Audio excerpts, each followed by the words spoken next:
हमारी गुफ्तगू ये चल रही थी कि हर मुसलमान मर्द और औरत पर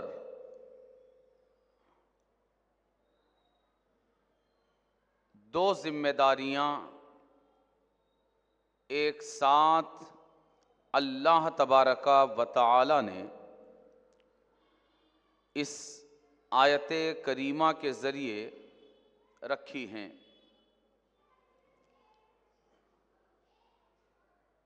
ये दो जिम्मेदारियां, इनमें एक जिम्मेदारी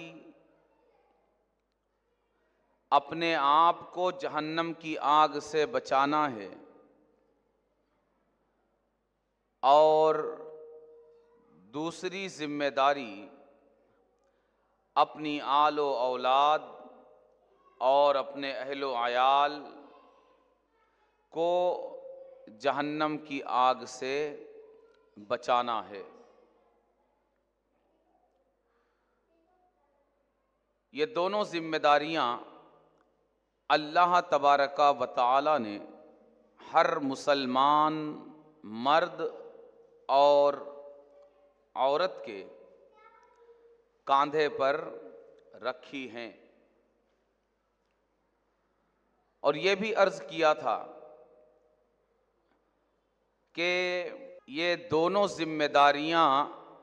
मिलकर दर हकीकत एक निज़ाम बनता है और एक निज़ाम वजूद में आता है कि अगर इंसान खुद नेक, नमाजी, परहेजगार, एक अच्छा सच्चा मुसलमान बन जाए, लेकिन वो अपनी औलाद और अपने अहलो आयाल की तरबियत और उन्हें अच्छे रास्ते पर डालने की फिक्र नहीं करता, खुद नेकियों के रास्ते का मुसाफिर है और औलाद को नेकियों के रास्ते का मुसाफिर नहीं बनाता, और इसकी औलाद रब को नाराज़ करने वाले रास्ते पर चल पड़ती है, तो अल्लाह तबारका व तआला की बारगाह में ये अपनी नेकोकारी, अपनी रास्तबाजी और अपनी दीनदारी की बुनियाद पर छुटकारा हासिल नहीं कर पाएगा। इसलिए कि इसका नेक होना, इसका परहेजगार होना और इसका दीनदार होना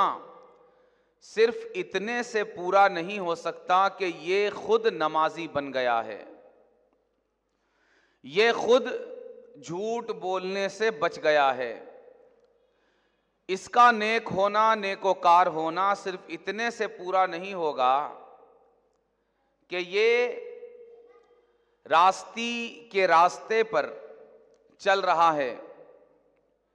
ये रब की रज़ा के रास्ते पर चल रहा है, बल्कि दीन की निगाह में, शरीयत की निगाह में, अल्लाह और उसके रसूल सल्लल्लाहु अलैहि वआलिहि वसल्लम की निगाह में किसी भी मुसलमान मर्द या औरत को उसी वक्त नेक, रास्तबाज, पाकबाज, दीनदार और दयानतदार कहा जाएगा जब ये दोनों बातें उसके अंदर जमा हो जाएंगी और यकजा हो जाएंगी। एक बात तो ये कि वो खुद ऐसी जिंदगी इख्तियार करे जो जन्नत की तरफ ले जाने वाली हो और दूसरी बात ये कि अपनी औलाद को भी उसी रास्ते का मुसाफिर बनाए जो रास्ता जन्नत की तरफ जाने वाला हो और जिसकी मंजिल अल्लाह तबारका व तआला की रज़ा और अल्लाह तबारका व तआला की खुशनुदी हो। ये दोनों चीज़ें मिलकर एक होकर किसी भी इंसान को आखिरत में कामयाबी की सनद दिलाने के लिए काफ़ी समझे जाएंगे। इनमें से कोई भी एक चीज़ तन्हा काफ़ी नहीं होगी। अलबत्ता अगर ये खुद नेक है, खुद नेकी के रास्ते का मुसाफिर है, अच्छाइयों के रास्ते पर चलने वाला है और साथ ही इसने अपनी औलाद को भी इस रास्ते पर चलाने की कोशिश की और इतनी कोशिश की जिसे भरपूर कोशिश कहा जा सकता है, अपनी पूरी कोशिश खर्च कर दी और पूरी कोशिश सर्फ करने के बावजूद भी इसकी औलाद नेक रास्ते पर नहीं आ सकी, तो अब रब की बारगाह से उम्मीद है कि अब अगर इसकी औलाद नेकियों के रास्ते पर नहीं भी है तो इसने जो कोशिश उन्हें नेकी के रास्ते पर लाने के लिए अनथक तौर पर की है, पूरी तरह की है, रब की बारगाह से उम्मीद है कि इसकी पूरी और सच्ची और मुखलिस कोशिश की बुनियाद पर इसकी नेकोकारी और औलाद की तरबियत की सच्ची और पूरी कोशिश आखिरत में इसे कामयाब करने के लिए काफ़ी हो सकती है। लेकिन अगर इसने कोशिश भी नहीं की तो अब तन्हा इसका नेकोकार होना, तन्हा इसका रास्तबाज होना, तन्हा इसका दीनदार होना, ये आखिरत में कामयाबी के लिए किफ़ायत नहीं करेगा। अब आज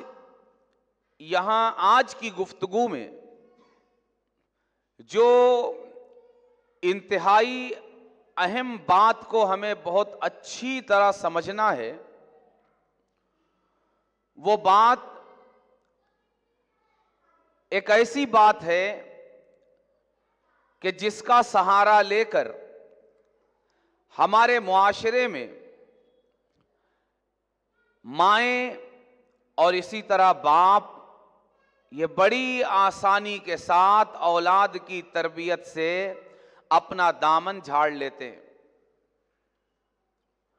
और उनकी बुराइयों का उन्हें जिम्मेदार ठहराकर अपना दामन बचा लेने की कोशिश करते हैं। और वो बात ये है, एक बात तो ये है कि हम नमाजी हैं, हम रोजेदार हैं, हम दीन के अहकाम पर और अल्लाह और उसके रसूल सल्लल्लाहु अलैहि वसल्लम की बातों पर हम अमल करने वाले हैं। दूसरी बात ये कि हमने औलाद की तरबियत की कोशिश की, लेकिन कोशिश के बावजूद वो रास्ते पर नहीं आई, तो अब हमारा जिम्मा क्या? हमें इसी दूसरे नुक्ते पर पूरी संजीदगी के साथ गौर करना है कि अल्लाह तबारका व तआला के यहां किस लेवल की कोशिश हमें अपनी औलाद की तरबियत के ताल्लुक से करनी पड़ेगी और किस सतह की कोशिश के बाद भी अगर औलाद रास्ते पर नहीं आई और उसने अच्छी तरबियत को कबूल नहीं किया, तो वो कौन सा लेवल है कोशिश का कि जिस लेवल पर कोशिश कर लेने के बाद भी अगर औलाद दीनदारी के रास्ते की मुसाफिर नहीं बनती, तब भी अल्लाह की बारगाह से हमारे लिए छूट जाने और कामयाब हो जाने की सनद हमें अता की जा सकती है। आम तौर से हमारा रवैया जो अपनी औलाद के ताल्लुक से है, बात खुद हमारी अपनी तरबियत के हवाले से भी होनी चाहिए। इंशाअल्लाह वो भी किसी वक्त होगी और होती भी रहती है, लेकिन चूंकि अभी खासकर हमारी गुफ्तगू का महवर और मरकज जो है वो औलाद की तरबियत है, इसलिए यहां पर खासकर बराह रास्त हम जिस पहलू पर तवज्जो कर रहे हैं और तवज्जो देने की कोशिश कर रहे हैं, वो पहलू ये है कि औलाद की तरबियत के ताल्लुक से हमारे दीन को माँ बाप की तरफ से किस लेवल की तरबियत दरकार है। आम तौर से होता यह है कि हमने औलाद अगर किसी बुरे रास्ते पर जा रही है तो हमने उसे मर्तबा दो मर्तबा मना कर दिया और यूं ही हल्के फुल्के अंदाज में रोकने की कोशिश की और वो नहीं माना, औलाद ने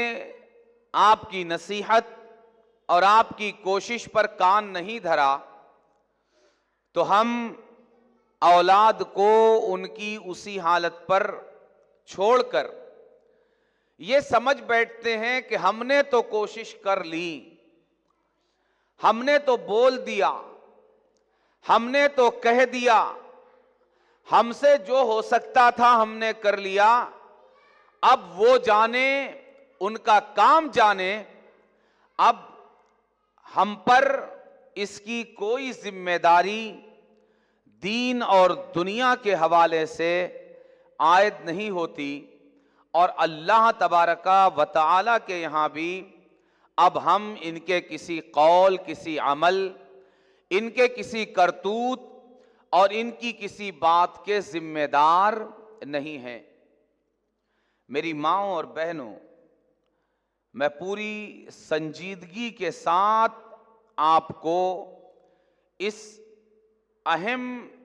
पॉइंट के ताल्लुक से गौर करने की दावत और फिक्र करने की दावत आपको दूंगा कि अल्लाह तबारका व तआला ने अपने अहलो अयाल, अपनी आल औलाद को जहन्नम की आग से बचाने का हमें जो हुक्म अता फरमाया है, वो एक दो बार उन्हें बुरी बातों, बुरी आदतों और बुरे कामों से रोक देने की बुनियाद पर उस हुक्म पर अमल नहीं हो सकता, या एक दो मर्तबा उन्हें समझा देने से अल्लाह तबारका व तआला के इस फरमान पर अमल नहीं होगा और ना ही मैदान महशर में हम अल्लाह तबारका व तआला की पकड़ से छूट पाएंगे। अब सवाल यह पैदा होता है कि हमारी कोशिश किस लेवल की, किस दर्जे की और किस सतह की होनी चाहिए औलाद की तरबियत के हवाले से। तो मैं ये अर्ज करूंगा कि इसके पहले कि हम ये समझें कि कुरान किस लेवल की तरबियत चाहता है, कुरान हमसे किस सतह, किस लेवल की तरबियत और कोशिश औलाद के हक में चाहता है, इसके पहले मैं आपको आपकी तवज्जो इंतहाई करीब की बात की तरफ दिलाना चाहता हूं, जिससे कुरान करीम की बात को समझना हमारे लिए, अगर अल्लाह तबारका व तआला चाहे तो बड़ा आसान हो जाएगा। अपने बच्चों की तरफ आपकी जो तवज्जुहात हैं, इसमें कोई शक नहीं कि हमारे बच्चों की तरफ हमारी तवज्जो है, किसी की कम होती है, किसी की ज्यादा, मगर हर मां बाप औलाद की तरफ अपनी तवज्जो रखता है, उनकी इस्लाह और उन्हें अच्छे रास्ते पर डालने की कोशिश करता है। मगर यहां खासकर हमें जिस पहलू को गौर से देखना है, संजीदगी से देखना है, ठहर कर देखना है, वो पहलू यह है कि हम अपनी उन कोशिशों को दो हिस्सों में तकसीम कर लें। जो कोशिशें हम अपनी औलाद के ताल्लुक से अंजाम देते हैं और करते हैं, एक वो दायरा बनाएं कोशिशों का, वो कोशिशें कि जो हम अपनी औलाद की दुनिया बनाने के लिए करते हैं, और दूसरा दायरा उन कोशिशों का बना लें जो हम उनकी आखिरत बनाने के लिए करते हैं। हम जब ये दो दायरे बना लेंगे तो अब हमारे लिए ये समझना आसान हो जाएगा कि अल्लाह तबारका व तआला हमसे जिस कोशिश का और जिस तरबियत का औलाद के ताल्लुक से मुतालबा फरमा रहा है, हमें हुक्म दे रहा है, वो कोशिश हम किस हद तक कर पा रहे हैं, उस एंगल से और उस पहलू से और उस मैदान में और उस दायरे में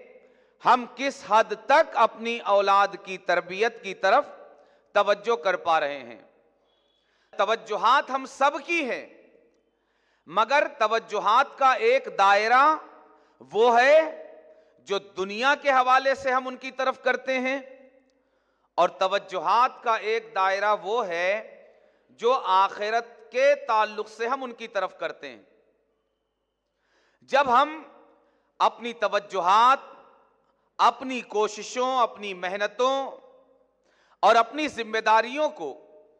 इन दो खानों में और इन दो दायरों में रखकर देखेंगे तो हमारे सामने तस्वीर बड़ी साफ होकर और निखर कर आ जाएगी कि हम कितनी एफर्ट और कितनी कोशिशें और कितनी तवज्जुहात उनकी दुनिया बनाने के लिए कर रहे हैं, और कितनी तवज्जुहात और कितनी कोशिशें और कितनी जिद्दोजहद उनकी आखिरत बनाने के लिए हम अंजाम दे रहे हैं। अगर आपने अपने जहनों में ये दो दायरे बना लिए, दो खाने बना लिए, एक खाना उन कोशिशों के लिए जो आप अपनी औलाद की दुनिया बनाने के लिए कर रहे हैं, और दूसरा खाना उन कोशिशों के लिए जो आप अपनी औलाद की आखिरत बनाने के लिए कर रहे हैं। अब दोनों दायरों को, कोशिशों के दोनों खानों को, तवज्जुहात के दोनों हिस्सों को, दोनों दायरों को अपने सामने रखकर अपने रब को, जो सारी कायनात का खालिक व मालिक अहकमुल हाकिमीन है, उसको गवाह बनाकर पूरी सच्चाई के साथ मुस्लिम मुआशरे की हर मां और हर बाप दोनों दायरों को गौर से पूरी संजीदगी के साथ देखने की कोशिश करे कि वो अपनी औलाद की तरफ तवज्जो तो कर रहा है, उन्हें बनाने संवारने की कोशिश तो कर रहा है, मगर उन कोशिशों का क्या लेवल है जो कोशिशें वो अपनी औलाद की दुनिया बनाने की राह में कर रहा है, और उन कोशिशों का क्या लेवल और क्या सतह है जो कोशिशें वो अपनी औलाद की आखिरत बनाने के रास्ते में कर रहा है। तो आपको पता चलेगा कि सारी कोशिशें हमारे मुस्लिम मुआशरे के मां और बाप की 99% से ज्यादा मां बाप की जो कोशिशें औलाद के हक में हैं, उनका ताल्लुक पूरी तरह तकरीबन उसी खाने से है जिस खाने में वो कोशिशें हैं जिनके जरिए औलाद की दुनिया बनाने और संवारने की जिम्मेदारी अदा की जा रही है। और वो दायरा पूरी तरह खाली पड़ा हुआ है जिस दायरे में अपनी औलाद की आखिरत बनाने के हवाले से कोशिशें अदा करके एक मां और एक बाप अपनी जिम्मेदारी अदा करते हैं। कैसे? यह खाली एक दावा नहीं है जो मैं किसी बुनियाद के बगैर आपके सामने पेश कर रहा हूं, बल्कि मैं आपसे यह अर्ज करना चाहूंगा कि अगर सरसरी तौर पर, सतही तौर पर देखने और सुनने में अगर मेरी ये बात आपको समझ नहीं आती कि हमारे मुस्लिम मुआशरे की माओं और बापों यानी वालिदैन की 99% से ज्यादा कोशिशें औलाद की दुनिया बनाने के लिए है और औलाद की दीनी तरबियत और उनकी आखिरत बनाने के ताल्लुक से या तो तवज्जो बिल्कुल नहीं है या बहुत कम बराए नाम है। अगर यह बात आपको सरसरी तौर पर समझ नहीं आती तो हम इसको समझने के लिए यह करें दलील के तौर पर, ताकि ये बात पूरी वजाहत के साथ हमारे सामने आ सके कि हम चंद दिन तक ये करें कि हमारी आंख जब से खुले रोजाना सुबह से लेकर रात तक हम अपनी औलाद के पीछे अपनी जान, अपना माल, अपना वक्त, अपनी कोशिशें, अपनी मेहनत, अपनी तवानाइयां, अपनी कुव्वत, अपनी कुदरत, अपनी जबान, अपना कौल, अपना अमल, अपनी बात, अपना दिल, अपना दिमाग, अपनी सोच, अपनी फिक्र, अपना प्लान, अपना प्रोग्राम, सुबह में सोकर उठने से लेकर रात में सोने तक हम ये सब अपना पूरा सरमाया अपनी औलाद के लिए जो खर्च कर रहे हैं और सर्फ कर रहे हैं, हम चंद दिन पूरी जिम्मेदारी के साथ सुबह से शाम तक, सो के उठने से लेकर सोने तक हम ये गौर करें और नोट करें कि हम अपना ये सब अपनी औलाद के लिए जो खर्च कर रहे हैं, इनमें से हमारी कितनी तवज्जुहात, हमारी कितनी कोशिश, हमारी कितनी फिक्र, हमारा कितना प्लान, कितना प्रोग्राम, कितना माल, कितना वक्त, कितना टेंशन, कितनी फिक्र औलाद की दुनिया बनाने में खर्च हो रहा है, और इसमें से कितना माल, कितनी दौलत, कितना वक्त, कितनी कोशिश, कितनी तवज्जो, कितनी फिक्र और कितना टेंशन कितना दिल, कितना दिमाग ये औलाद की आखिरत बनाने के हवाले से खर्च हो रहा है। अगर हम सारी जिंदगी नहीं, गिनती के चंद दिनों तक अगर ये जायजा अगर हम ले लें कि हम अपनी औलाद के पीछे कोशिशें तो कर रहे हैं, लेकिन कितने परसेंट और कितने फीसद कोशिशें ये इनकी चंद रोजा दुनिया बनाने के लिए है, और इसमें से कितने फीसद कोशिशें इनकी आखिरत बनाने के लिए है। तो मैं आपको ये गारंटी देता हूं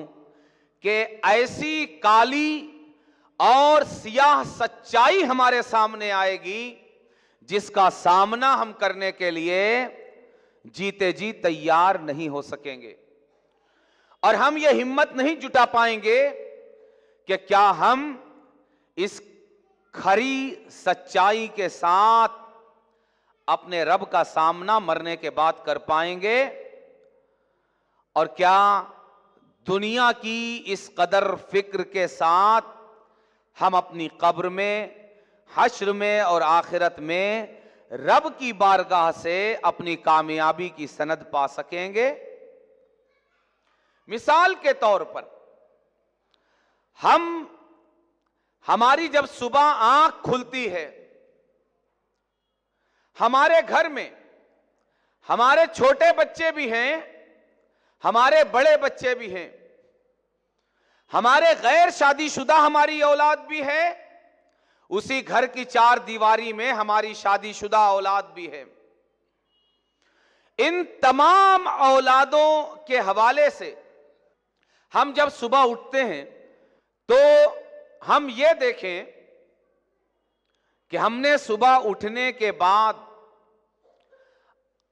औलाद के ताल्लुक से किस जिम्मेदारी से अपने दिन का आगाज किया और शुरुआत की। हमारा सबसे पहला वो कौन सा काम है जो हमने अपनी औलाद के लिए किया। उसमें शादीशुदा औलाद भी है, गैर शादीशुदा औलाद भी है, छोटी औलाद भी है, बड़ी औलाद भी है। हम चंद दिनों तक रोजाना सुबह ये गौर कर लें कि अपनी औलाद के लिए हमने सबसे पहला काम, सबसे पहली कोशिश जो की वो क्या है। वो दीन के खाते में जाने वाली कोशिश है या दुनिया के खाते में जाने वाली कोशिश है। वो औलाद की दुनिया बनाने के लिए की जाने वाली कोशिश है या औलाद की आखिरत बनाने के लिए की जाने वाली कोशिश है। तो आपको पता चलेगा कि आप रोजाना सुबह को उठकर सबसे पहली कोशिश अपनी औलाद के हक में जो आप अंजाम देते हैं वो उनकी आखिरत बनाने के लिए नहीं बल्कि उनकी दुनिया बनाने के लिए वो कोशिश होती है। वो कोशिश क्या है? आप सबसे पहले जाकर उन्हें जब उठाने की कोशिश करते हैं तो आप जब उन्हें उठा रहे होते हैं, हिलाकर उठाएं, आवाज देकर उठाएं, दरवाजा नॉक करके उठाएं, दरवाजा खटखटा कर उठाएं। यह सबसे पहला अटैचमेंट आपका रोजाना सुबह अपनी औलाद से है कि आप उन्हें नींद से बेदार करते हैं। पहला ताल्लुक, पहला अटैचमेंट जो रोजाना सुबह मां बाप का औलाद के साथ होता है कि बेटा उठो। आप यहीं रुककर जब अपनी औलाद को कल से उठाने लगे तो आप उनको उठाते हुए ये सोचें कि मैं इनको उठाने के लिए क्यों आई हूं, हम इन्हें क्यों उठा रहे हैं, हम इन्हें नींद से क्यों बेदार करना चाहते हैं। क्या कोई ऐसे काम के लिए हम उठाना चाहते हैं जो इनकी आखिरत बनाने वाला है, या किसी ऐसे काम के लिए उठाने वाले हैं जो इनकी दुनिया बनाने वाला है और बस। मेरी मां और बहनों, क्या आप में से सबका यह जवाब नहीं होगा कि रोजाना सुबह हमारी औलाद से जो हमारी पहली मुलाकात होती है, पहला अटैचमेंट होता है, उठाने के लिए, वो उठाना अल्लाह के लिए नहीं होता, वो उठाना उनकी आखिरत बनाने की गरज से नहीं होता, वो उठाना उन्हें दीन से जोड़ने के लिए नहीं होता, वो उठाना उन्हें रब से करीब करने के लिए नहीं होता, वो उठाना उन्हें उनके अंदर दीनदारी पैदा करने के लिए नहीं होता, वो उठाना उन्हें उनकी आखिरत में कामयाबी दिलाने के लिए नहीं होता, बल्कि पहली मुलाकात, पहला अटैचमेंट और सुबह सुबह पहला ताल्लुक जो माँ बाप और औलाद के दरमियान, ये नींद से बेदारी के जरिए, नींद से उठाने के जरिए जो कायम होता है, उसकी बुनियाद दीन नहीं, आखिरत नहीं, अल्लाह तबारका व तआला की रजा नहीं, बल्कि कहीं ना कहीं ये उठाना दुनिया बनाने के लिए और इस दुनिया की मसरूफियात के चक्के के साथ उन्हें दौड़ाने के लिए होता है। आप सुबह किस लिए उठाती हैं? आप क्या सुबह इसलिए उठाती हैं कि बेटा उठ, फज्र की अजान हो गई? हम में से कितने हैं जो अपनी औलाद को सुबह इसलिए उठाते हैं, बड़ी हो या छोटी, शादीशुदा हो या गैर शादीशुदा, हम जब सुबह उनके दरवाजों को खटखटाते हैं तो हम में से कितने हैं जो ये कहते हैं कि बेटा उठो, फज्र का वक्त हो गया है, बेटा उठो, अजान हो चुकी है, बेटा उठो, फज्र की नमाज अदा कर लो, वरना फज्र की नमाज का वक्त खत्म हो जाएगा। कितने हैं जो रब की बंदगी के लिए उठाते हैं? कितने हैं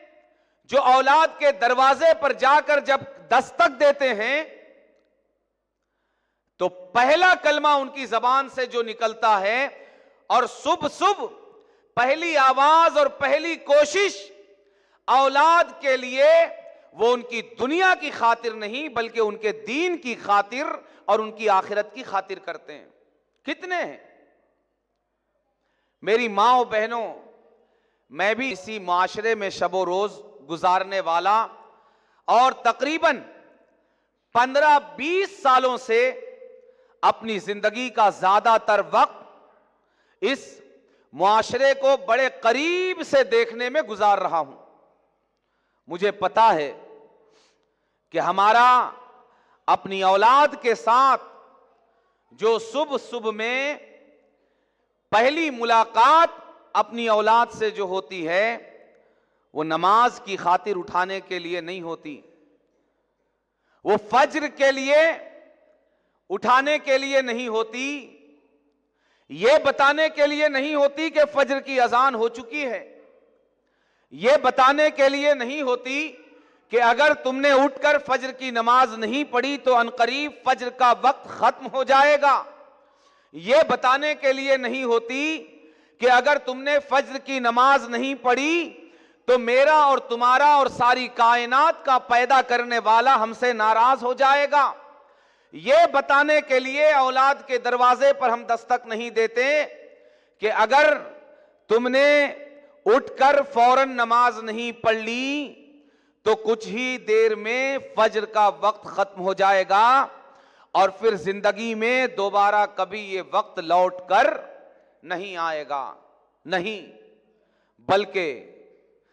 पहली मुलाकात औलाद से उसके दरवाजे पर उसे बेदार करने के लिए, जगाने के जरिए जो हमारी औलाद के साथ होती है, वो या तो इसलिए होती है कि बेटा स्कूल का वक्त हो गया, ऑटो वाला आने वाला है, बेटा ड्रेस पहन लो, मुंह धो लो, स्कूल के लिए तैयार हो जाओ। हम किस लिए उठते हैं वो एक अलग पहलू है, वो एक अलग सियाह बाब है, वो एक अलग तारीख और काला पहलू है। अभी गुफ्तगू औलाद की तरबियत के हवाले से जारी है कि रोजमर्रा का हमारा मामूल क्या है कि हमारी पहली मुलाकात अगर बच्चा छोटा है तो उससे इसलिए होती है कि बेटा उठो स्कूल के लिए तैयार हो जाओ, और अगर बड़ा है तो इसलिए होती है कि बेटा उठो ऑफिस का वक्त हो गया है, बेटा उठो इसलिए कि दुकान खोलने का वक्त हो गया है, बेटा उठो इसलिए कि मुलाजमत पर जाने का टाइम हो गया है। मेरी मां और बहनों, इसी तरह यह सुबह का आगाज जिस तारीकी, जिस नाबरकती और जिस नहूसत से शुरू हुआ है कि हमने अपनी औलाद को दीन के लिए नहीं पुकारा, उनकी आखिरत बनाने के लिए उन्हें आवाज नहीं दी, बल्कि सुबह सुबह पहली आवाज अपनी औलाद को जो हमने दी उसकी आखिरत के बजाय दुनिया के लिए दी, उसके दीन के बजाय दुनिया के लिए दी। और ये मैंने सिर्फ आपकी पहली आवाज का आईना आपके सामने रखा है। आप ये सोकर उठने से लेकर सोने तक जो कोशिशें आप अपनी औलाद के लिए कर रही हैं, अगर आप देखेंगी तो आपको पता चलेगा कि 100% तमाम कोशिशें उसकी दुनिया बनाने और दुनिया के मफाद के गिर्द ही घूमती हुई नजर आएंगी। पूरा का पूरा दिन गुजर जाएगा मगर हमारी तवज्जो एक बार भी इस तरफ नहीं जाएगी कि हम इसके दीन की तरफ भी जरा तवज्जो कर लें,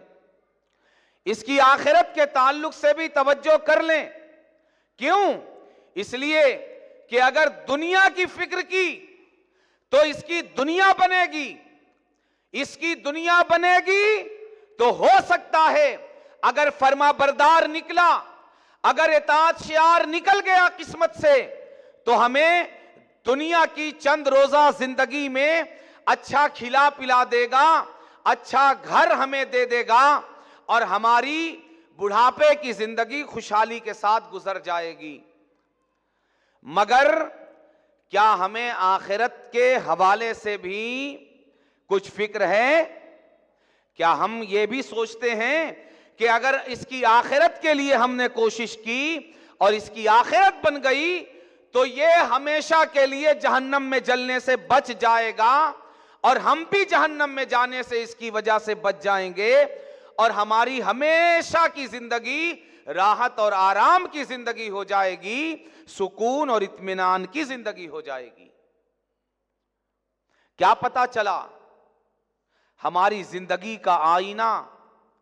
हमारी जिंदगी की कोशिशें, हमारी जिंदगी की मेहनतें रोजमर्रा सुबह से लेकर शाम तक, बल्कि रात तक हम अपनी औलाद के लिए जो कुछ कर रहे हैं वो टोटली कहां के लिए? उनकी दुनिया बनाने के लिए कर रहे हैं या उनकी आखिरत बनाने के लिए? अगर हम गौर करेंगे तो हमारी ये डे टू डे रूटीन जो हमारी औलाद के ताल्लुक से हमारी है, वो खुद हमें बहुत अच्छी तरह पूरी शफाफियत और ईमानदारी के साथ हमारी अपनी रूटीन हमें आईना दिखाएगी कि उसमें कहीं भी औलाद को दीन की तरफ बुलाने, उनकी आखिरत बनाने और संवारने के लिए कोई कोशिश नजर नहीं आएगी। सुबह से लेकर शाम तक हम उनके पीछे जो दौड़ते हुए नजर आएंगे उसका आगाज भी दुनिया के लिए होगा और उसका अंजाम भी दुनिया बनाने की खातिर होगा। आइए मैं आपको बताऊं, एक हम हैं, उम्मती होकर हमारा ये हाल है, और वो जात जिसे रब ने मासूम बनाया, जिसे रब ने पैगंबरे पैगंबरा, रसूले रसूला, खातिमुल अंबिया वल मुरसलीन और सारे आलमीन के लिए रहमत बनाकर भेजा, उनकी रूटीन क्या थी, उनकी सीरत इस मैदान में हमारे लिए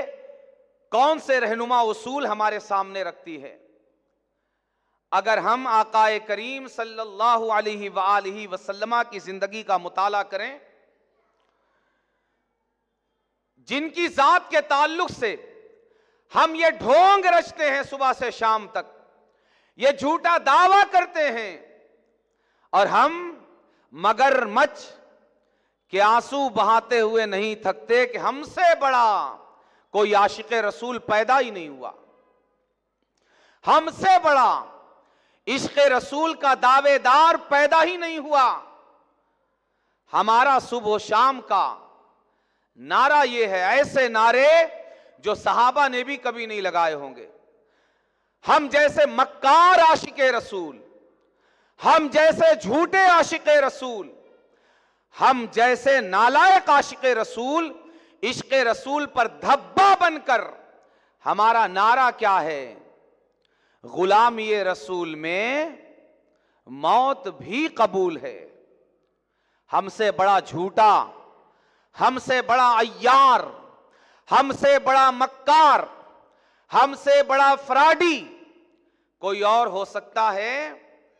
कि जब जिंदगी के मरहलों में कदम आगे बढ़ाने की बात आती है, जबानें खोलने की बात आती है, तो हम शैतानों को अपना मुक्तदा और रहनुमा बनाते हैं। उस वक्त हमें नबी की सीरत याद नहीं आती, नबी की जिंदगी याद नहीं आती,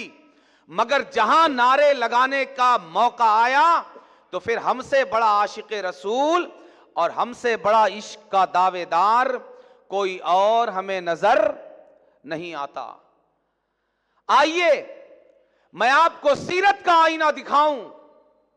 मैं इस उम्मत को नबी रहमत सल्लल्लाहु अलैहि वसल्लम की जिंदगी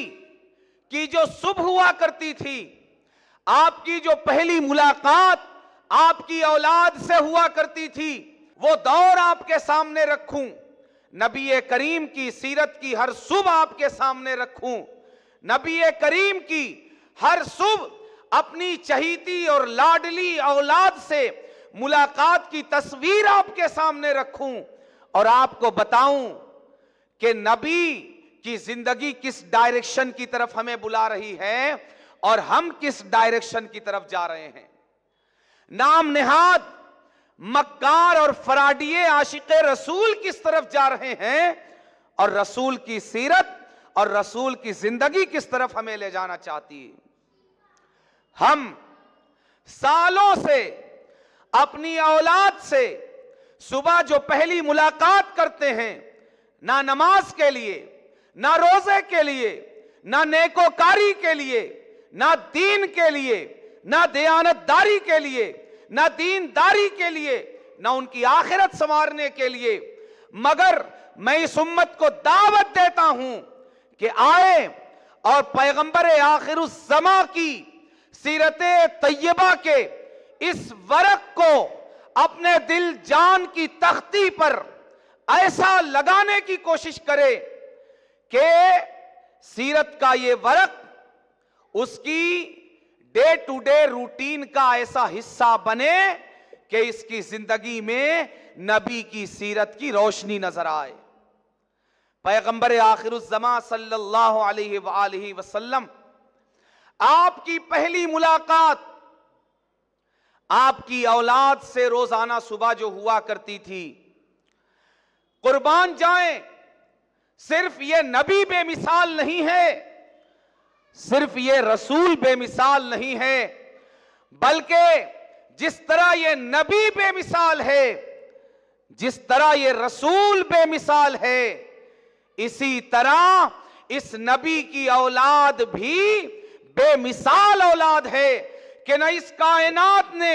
ऐसा बाप कोई देखा, न इस कायनात ने ऐसी औलाद कोई देखी कि बाप अगर मुहम्मदुर रसूलुल्लाह है तो औलाद सय्यदा कायनात फातिमा ज़हरा है। रोजाना इस वालिद की अपनी बेटी से जो मुलाकात होती है वो खाना खिलाने के लिए नहीं होती, वो कपड़े पहनाने के लिए नहीं होती, वो उसकी दुनिया बनाने के लिए नहीं होती, वो दुनिया के किसी काम के लिए उठाने के लिए नहीं होती, बल्कि मुस्तफा जान रहमत सल्लल्लाहु अलैहि वसल्लम सुबह को फज्र की नमाज की इमामत के लिए जब मस्जिद नबवी के मुसल्ले की तरफ अपने कदम आगे बढ़ाते तो मुसल्ले इमामत और मस्जिद नबवी जाने से पहले अपनी औलाद सैयदा कायनात फातिमा ज़हरा के दरवाजे पर दस्तक देते, ये नहीं कहते कि फातिमा उठो तुम्हारा खाना तैयार हो गया है, फातिमा उठो तुम्हारा ड्रेस तैयार हो गया है, फातिमा उठो स्कूल का वक्त होने वाला है, फातिमा उठो काम का वक्त होने वाला है, फातिमा उठो स्कूल ले जाने के लिए ऑटो वाला आने वाला है। नहीं, बल्कि सरकार सैयदा कायनात फातिमा ज़हरा का दरवाजा खटखटाते हुए इरशाद फरमाते, अस्सलात अस्सलात या अहलल बैत, आए घर वालों, आए नबी के घर वालों, आए नबी के अहलो अयाल, आए नबी की बेटी, उठ जाओ और उठकर फज्र की नमाज पढ़ लो, इसलिए कि फज्र की नमाज का वक्त हो चुका है। आप अंदाजा लगाइए नबी की जिंदगी हमें किस तरफ ले जाना चाहती है, नबी की सीरत हमें क्या बताना चाहती है, नबी की सीरत में हमारे लिए क्या सबक है, और हम झूठे फिसड्डे मक्कार अय्यार आशिके रसूल हम किस तरफ जा रहे हैं। हाल यह है कि हमारी जिंदगी का एक लंबा अरसा गुजर गया, बाल में सफेदी आ गई, मां बाप बुढ़ापे की दहलीज पर पहुंच गए, बल्कि कब्र के किनारे पहुंच गए, मगर आज तक उन्होंने एक मर्तबा भी अपनी औलाद को इसलिए नहीं झुझोड़ा, इसलिए नहीं उठाया कि बेटा उठो फज्र की नमाज का वक्त हो गया है, फज्र की नमाज अदा कर लो। हम कहां जा रहे हैं। नबी अपनी औलाद से पहली मुलाकात जो फरमाते हैं वो अल्लाह की खातिर फरमाते हैं, आखिरत की खातिर फरमाते हैं, दीन की खातिर फरमाते हैं। ये वो पैगंबर है,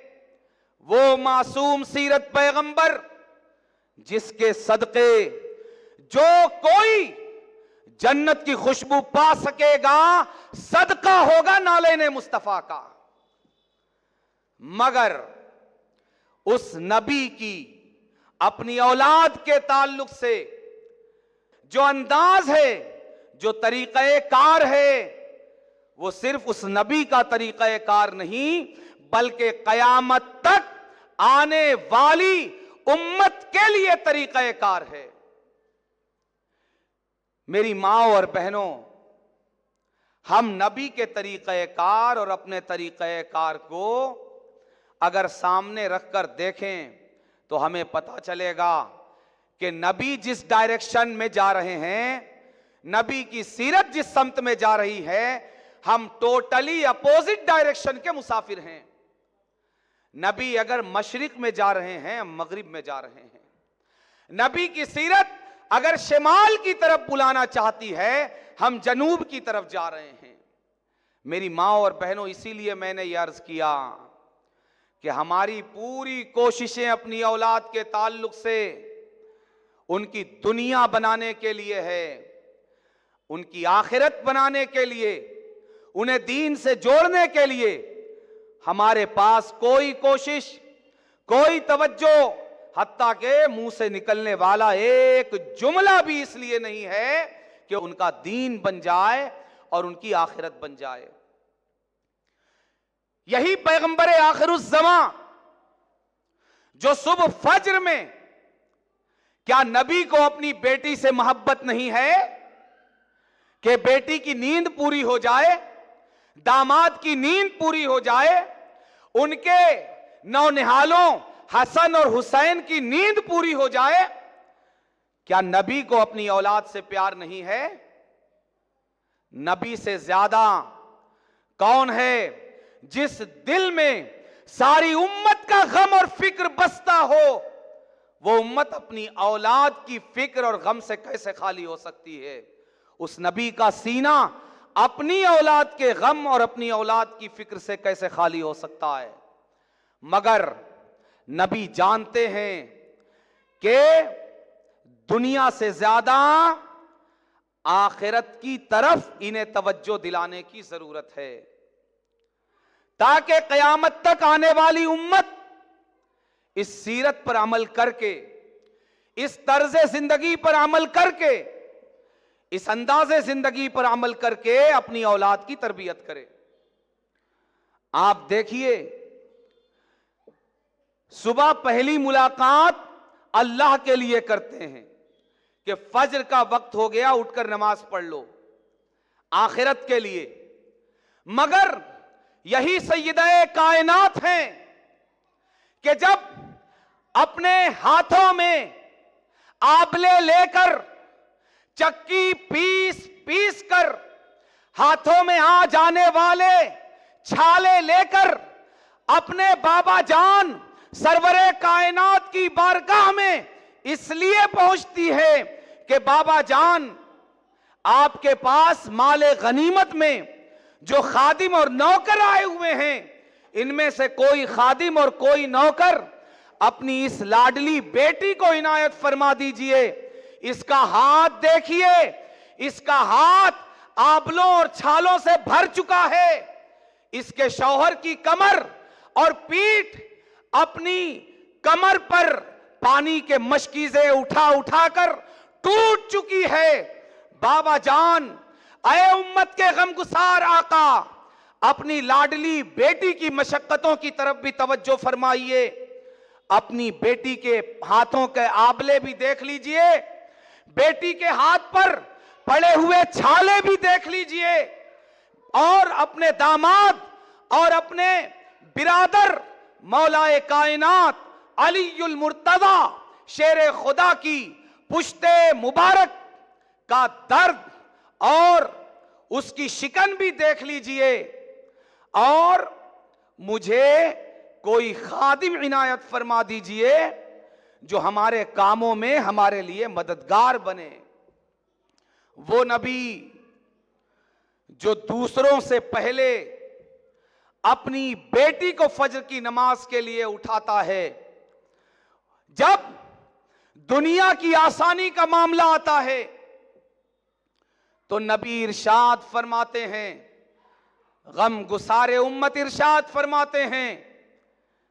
कि बेटी, मैं तुम्हें इन खादिमों में से, कई खादिम आए हैं मगर इनमें से एक खादिम भी तुम्हें नहीं दे सकता, बल्कि मैं तुम्हें खादिम देने के बजाय मैं तुम्हें रब का ऐसा जिक्र बताता हूं कि तुम अगर रात में सोते वक्त रब को उस तरह याद करके सो जाओगे तो तुम्हारी दिन भर की सारी थकान उस जिक्र की बरकत से खत्म हो जाएगी। खादिम नहीं दिया। इस मकाम पर भी जहां दुनिया की आसानी मांगने के लिए आई थी सैयदा, वहां भी दीन का नुस्खा दिया, आखिरत का नुस्खा दिया, वहां भी रब से जोड़ने की कोशिश की और फरमाया कि ऐ फातिमा और ऐ अली, तुम्हें कोई खादिम नहीं मिलेगा मगर तुम्हें रब का यह जिक्र मिलेगा, तुम्हें यह नुस्खा मिलेगा, तुम्हें यह फार्मूला मिलेगा। ऐ फातिमा, अगर तुम चक्कियां पीस पीस कर दिन भर थक जाती हो, और ऐ अली, अगर तुम मशकीजों में पानी उठा उठा कर तुम्हारी पीठ टूट जाती है, तो तुम दोनों ये किया करो, जब अपने बिस्तर पर पहुंचते हो रात में तो 33 मरतबा सुबहान अल्लाह, 33 मरतबा अल्हम्दुलिल्लाह, और बइख्तिलाफे रिवायात 33 मरतबा या 34 मरतबा अल्लाहु अकबर कह लिया करो। दिन भर की सारी थकान काफूर हो जाएगी, दूर हो जाएगी। मेरी माँ और बहनों, खुदा के लिए हम गौर करें, हम कहाँ हैं, हम किस रास्ते पर हैं। सुबह की पहली मुलाकात औलाद से दुनिया की खातिर, दिन भर सारी तवज्जुहात दुनिया की खातिर, रात में सोने तक हमारी हर फिक्र, हर टेंशन, हर गम, हर अलम की बुनियाद ये है इनकी दुनिया बन जाए, ये कमाने लग जाएं, ये कारोबार से लग जाएं, ये अपने कदमों पर खड़े हो जाएं। हमारी सारी फिक्र इसलिए है। और रसूलुल्लाह का अंदाज क्या है? रसूलुल्लाह का अंदाज ये है कि सुबह की पहली मुलाकात अल्लाह के लिए, दीन से जोड़ने के लिए, आखिरत की याद दिलाने के लिए, और अगर वो दुनिया की आसानी मांगने आए तो वहां भी दुनिया को आखिरत से आप रिप्लेस फरमा देते हैं। मेरी माँ और बहनों, मैंने इसीलिए कहा कि अगर हम अपनी तवज्जुहात को दुनिया और आखिरत के खाने में बांटें तो हमें पता चलेगा कि 99% से ज्यादा दिन भर हम अपनी औलाद के पीछे जो बोलते हैं और उनके लिए जो कुछ करते हैं, खालिसतन दुनिया के लिए करते हैं और बोलते हैं। आखिरत के लिए या तो बिल्कुल बोलते करते नहीं, या बराए नाम बोलते और करते हैं। अब जब हमारा अंदाज ये है तो क्या हम ये कह सकते हैं कि हमने तो कोशिश की मगर फिर भी रास्ते से हट गया, हमने तो कोशिश की फिर भी बेनमाजी हो गया, हमने तो कोशिश की फिर भी शराबी हो गया, हमने तो कोशिश की फिर भी जुआरी हो गया, हमने तो कोशिश की फिर भी रास्ते से भटक गया। मेरी माँ और बहनों, क्या ऐसी कोशिश रब की बारगाह में कबूल होगी? नहीं हो सकती। लिल्लाह, खुदा के लिए ये दुनिया यहीं रह जाएगी। ये दुनिया 4 दिन की है। अक्लमंद वो है जो अपनी औलाद की तरबियत हमेशा की जिंदगी में काम आने वाली तरबियत करे। इसलिए हम होश के नाखुन लें, औलाद की तरबियत के हवाले से संजीदगी का मुजाहरा करें, और हम ये जो इंतहाई हल्का जुमला बोलकर अपने कांधे से जिम्मेदारी उठाकर फेंकने की कोशिश करते हैं कि भाई हमने कोशिश कर ली, क्या रब के फरमान या अय्युहल्लज़ीना आमनू कू अनफुसकुम व अहलीकुम नारा